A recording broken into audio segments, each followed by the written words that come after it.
সারা দেশের মতো রাজধানীতেও বইছে নির্বাচনী হাওয়া। প্রচারণায় দিন রাত ব্যস্ত সময় পার করছেন প্রার্থীরা। ভোটারদের কাছে নানা প্রতিশ্রুতি পৌঁছে দিচ্ছেন প্রার্থীরা। এই মুহূর্তে রাজধানীর কারওয়ান বাজার এলাকায় আছেন সহকর্মী গোলাম মুর্তুজা। আমরা সরাসরি চলে যাচ্ছে তার কাছে। ঢাকা 12 আসনের অধীন এই এলাকার বাসিন্দাদের প্রত্যাশাগুলো জানতে আমরা যুক্ত হচ্ছি তার সাথে। মুর্তুজা, নির্বাচনী প্রচারণা কেমন দেখছেন আপনি যেখানে আছেন? ভোটারদের চাওয়াই বা কি আমাদের জানাবেন।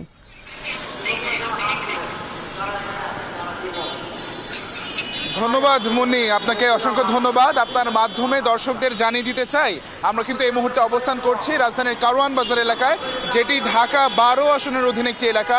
এবং এই ঢাকা 12 আসনের অধীন আরও কিছু এলাকা রয়েছে।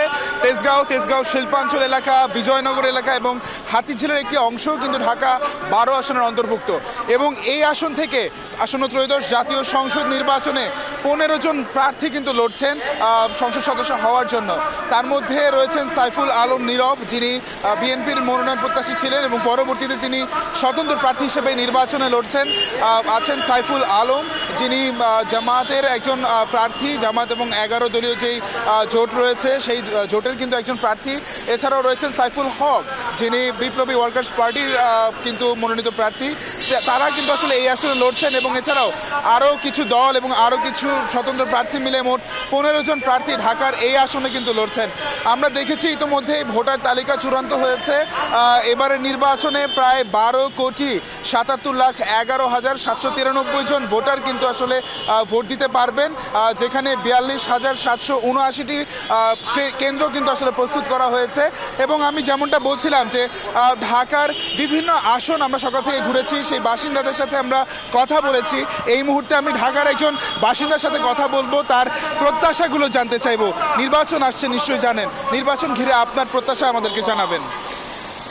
আমি চাচ্ছিলাম যেন আগামীতে আমি আমার ভোটটা সুষ্ঠুভাবে দিতে পারি।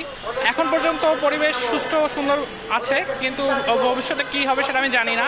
এটা নিয়ে একটু ভীতিও কাজ করে। তবে আমি সরকারের প্রতি প্রত্যাশা রাখবো যেন আমরা আমাদের ভোটটা দিতে পারি এবং সরকার যেন সেটা নিশ্চিত করতে পারে। আর গণভোটের যে ইয়াটা, সেটার জন্য আমি প্রত্যাশা রাখবো যেন বাংলাদেশ তার ফরেন পলিসি স্বাধীনভাবে নিতে পারে, কারোর দিকে যেন তাকায় থাকতে না হয় ভবিষ্যতে। সেটার জন্য আমি প্রত্যাশা রাখবো।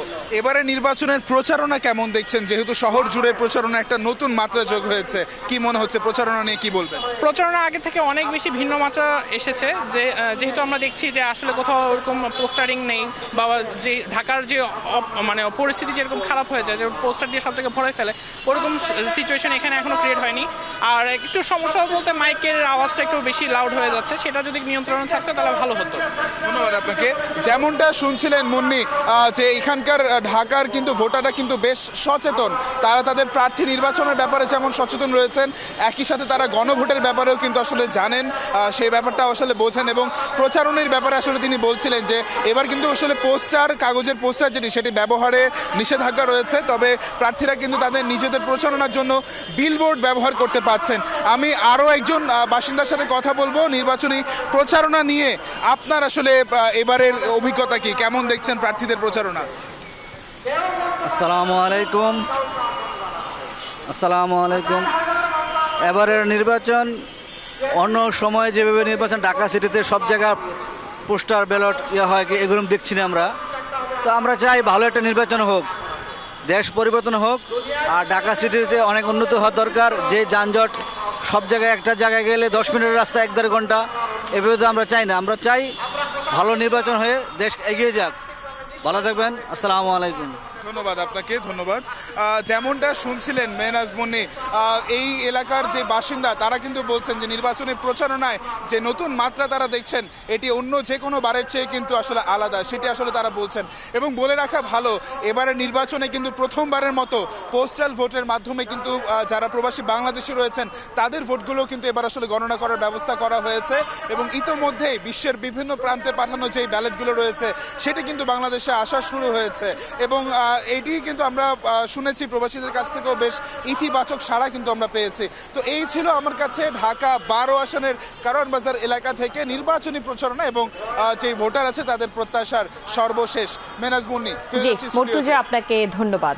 দর্শক, সহকর্মী গোলাম মুর্তুজার কাছে জানছিলাম কারওয়ান বাজার এলাকা থেকে ঢাকা 12 আসনের যে নির্বাচনী প্রচারণা তার খবর।